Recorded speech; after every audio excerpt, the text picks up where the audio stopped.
Ngiye kwifuriza amahoro y'Imana abakurikiye Makita Rwanda TV. Tugiye gukomeza ibyigisho byacu by'ishuri ryo ku isabato.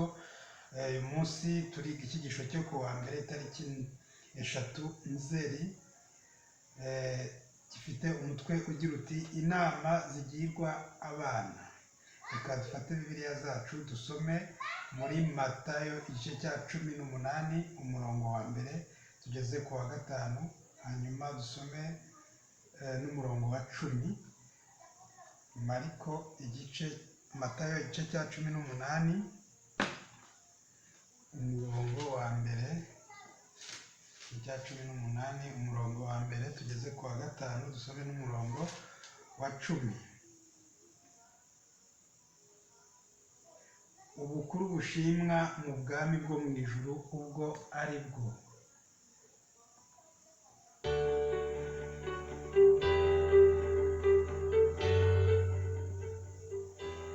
Ubukuru bushimwa mu bwami bwo mu ijuru ubwo ari bwo. Icyo gihe abigishwa begera Yesu baramubaza bati, umukuru mu bwami bwo mu ijuru ninde? Ahamagara umwana muto amuhagarika hagati yabo, arababwira ati, ndababwira ukuri yuko nimudahinduka ngo mumere nk'abana bato mutarinjira mu bwami bwo mu ijuru. Nuko uzicisha bugufi nk'umwana muto niwe mukuru mu bwami bwo mu ijuru. Uwemera umwana umwe muto nk'uyu mu izina ryanjye ni jye aba yemeye. Umurongo wa 10.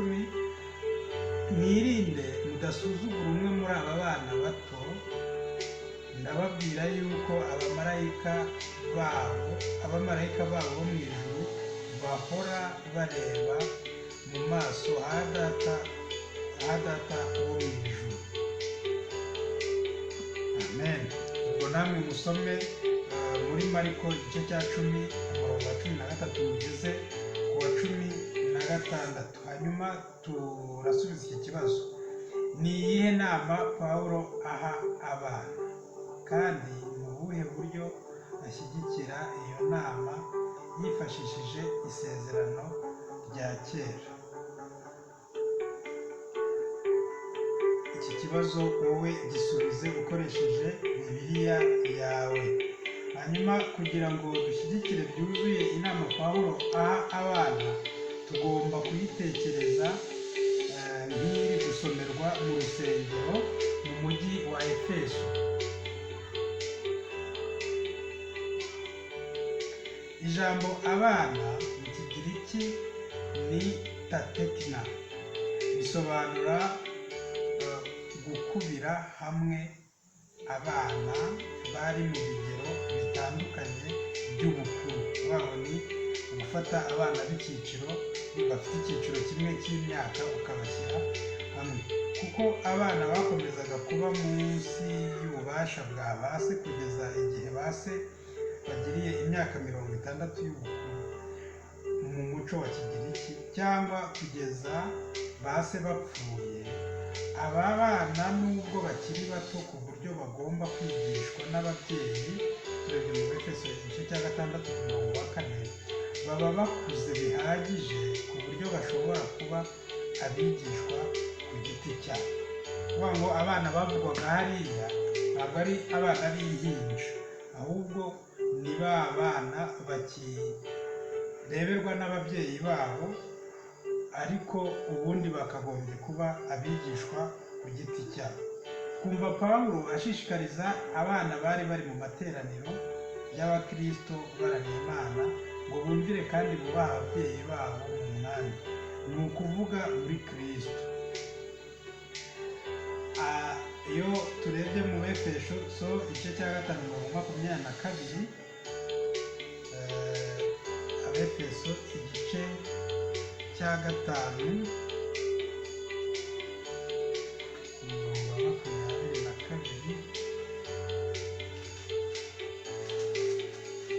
nawe ufite Bibiliya cyase niba nta niyo ufite nta kibazo ndagusomera. Abefeso igice cya 5:22 haratubwira ngo bagore mugandukira abagabo banyu nk'uko mugandukira umwami wacu. Hanyuma tukagereranya no mu Befeso igice cya 6:4, ntimukabakorere bakibahagarikiye gusa ngo mumere nk'abanezeza abantu. Numva twarawusomye ejo, turebe n'uwa 7 n'uwa 9. Umurongo wa 7, mubakorere mubyishimiye nk'abakorera umwami wacu, mutari nk'abakorera abantu. Namwe ba shebuja aba ari uko namwe mugirira abagaragu banyu, namwe mureke kubakangisha kuko muzi ko musangiye shobuja. Turagereranya iyi mirongo ngo hariya batangiye babwira abagore, none bisoreje mu bagaragu. Aha ngaha turararikirwa kubaha abana nk'uko nabo ari abigishwa ba Kristo, ndetse tukabafata nk'abafite uruhare mu kuramya Imana. Kuvuga ngo iriya mirongo nubwo bavuga iby'abagaragu cyangwa se n'abagore,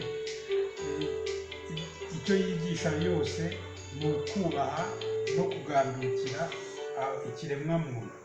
Hanyuma rero abana tukaba tubwirizwa nabo kubafata neza ndetse no kubakorera, kandi tukabafata nk'abantu bafite uruhare mu kuramya Imana. Ibi bituma iyi mirongo iba ishingiro mu kurera abana no mu murimo ukorerwa abana. Itegeko rya Pawulo ryo kubaha ntabwo ari itegeko ntakuka. Igihe abana bafite ababyeyi batizera Imana kandi amategeko babategeka akabavuguruza ibyo Kristo abasaba, icyo gihe nubwo byaba ibibababaza baba bagomba kumvira Imana maze bakayiragiza ingaruka zishobora kuvuka. Kuvuga ngo aya ni amagambo yanditswe n'umuja w'Imana Ellen White mu gitabo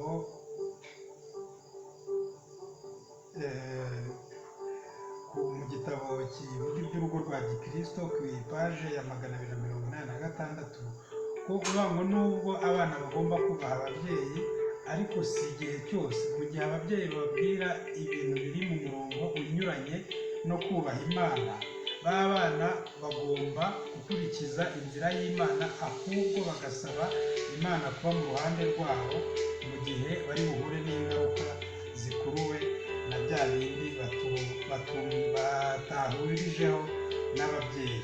Pawulo asoza guhugura abana kwe asubira mu itegeko rya 5, ahamya agaciro aha amategeko 10 nk'isoko ry'ubuyobozi bw'abizera b'Abakristo, nk'ikintu kigaragara muri Efeso igice cya 4:1-6, by'umwihariko Abefeso igice cya 4:25-28 atangira ayo magambo avuga ati wubahe so na nyoko. Kuvuga ngo abana bagomba kubaha ababyeyi babo, ngo maze agakurikizaho amagambo atanga ubusobanuro avuga ati iryo ni ryo tegeko rya mbere ririmo isezerano. Kuvuga ngo kubaha so na nyoko ni itegeko ririmo isezerano. Gute? Kubera yuko uko ubizi mu mategeko 10 Imana yatanze, kubaha so na nyoko hari ikintu kibikurikira, ngo wubahe so na nyoko kugira ngo uramire mu gihugu Uwiteka Imana yawe iguha. Kuvuga ngo ukoze ibinyuranye n'ibyo ngibyo, n'ubundi ibizakubaho ni ibinyuranye no kurama. Nutubaha so na nyoko ntabwo uzarama, niba ubaha so na nyoko uzarama. ngo hanyuma agasoza ya magambo yari yateruye mbere agira ati kugira ngo ubone amahoro urabire mu isi. Yego. Itegeko rya gatanu rihamya ko kubaha ababyeyi ari umugabane w'ibyo Imana yateganyirije umuntu kugira ngo agubwe neza. Kubaha ababyeyi nubwo baba badatunganye bizafasha abantu kugira amagara mazima no kugubwa neza. Vuga ngo ababyeyi bawe uko baba bari kose ugomba kububaha uko bari. Ntabwo nubwo umubyeyi wawe yaba ari umunyamafuti uramwubaha, hanyuma muri ya mafuti wowe ugendere mu nzira z'Imana, ahari nawe bizamuhindura. Avuga ati ese ko umwana niba yasuye nkamuzimanira inzoga bwo n'urugero cyangwa itabi akanga kubinywa akanga kubifata, azakurakarira rimwe kabiri gatatu nyuma, ariko nabona uri utafata bya bindi ariko wenda wamuzaniye agakote wamuzaniye agakweto ati wa mwana wanjye ntabwo ari mubi, ahubwo bishobora kuba ibi bintu ndi gukora atari byiza. Bizahindura rero wa mubyeyi. Ni ukuvuga ngo urafite kumwubaha, hanyuma uko yaba ari kose bizatuma nawe bimugeza kuri Kristo. Ikibazo tugomba kwibaza muri uyu mugoroba, ni mu buhe buryo iyi mirongo ishimangira uburyo amasano abantu bafitanye mu muryango ari ingirakamaro? Iriya mirongo twabonye yuko harimo ikintu gishingiyeho byose ni ukubahana.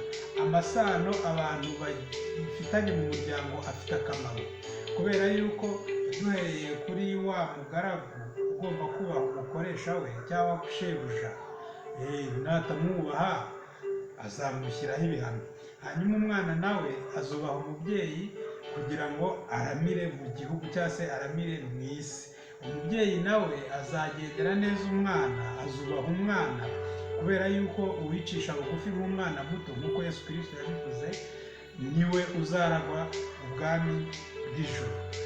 Icyigisho rero cyo ku wa mbere itariki 3 z'ukwezi kwa 9 ntaha kishoreje. Nagira ngo ufite ikibazo yakwandika hasi muri komenti, hanyuma gusobanurira niba ari ikibazo kinkomereye, nanjye nabaza abandi bashuti banjye basobanukiwe, tugakomeza gufashanya muri uru rugendo. Reka dusenge. Mwami Yesu, turagushimiye yuko udukunda, turakwinjiza kugira ngo ukomeze n'ubundi kutuyobora muri ibi byigisho. Mu izina ryawe ryera tubisabye twizeye, urakoze. Amen. Kora subscribe, kore share kugira ngo dukomeze kwiga Bibiliya, kandi nizera yuko iki cyigisho rwose nanjye nkuyemo ibintu bimfashije, kandi nawe ndibaza yuko ari ibyawe ukuyemo. Murakoze, naho ubutaha ku cyigisho cyo ku wa kabiri itariki 4. Murakoze cyane.